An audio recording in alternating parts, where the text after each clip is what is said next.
থেকে আপনাদের জানাচ্ছি অভিনন্দন।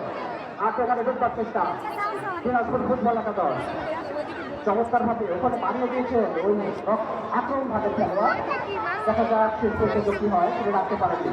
এবারে চমৎকার ভাবে একেবারে সুন্দর ভাবে বল দিয়েছিলেন দিনাজপুরের একজন খেলোয়াড়। এখানে এ যাবৎ পর্যন্ত খেলার জন্য পুলিশ সবাই যা চমৎকার ভাবে কিন্তু ঢাকা ফুটবল একাদশ চমৎকার একটা সুযোগ তৈরি করেছিলেন, কিন্তু অফসাইডের ভাবে পড়ে সেই সুযোগ কিন্তু নস্যাৎ হয়েছে।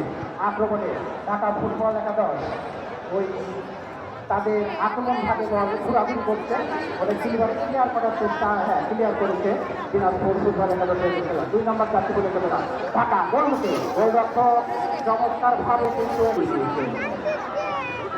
বিশ্বস্ত হাতে নিয়েছেন। এখানে দিনাজপুরের খেলোয়াড় আলতোভাবে বানিয়েছেন।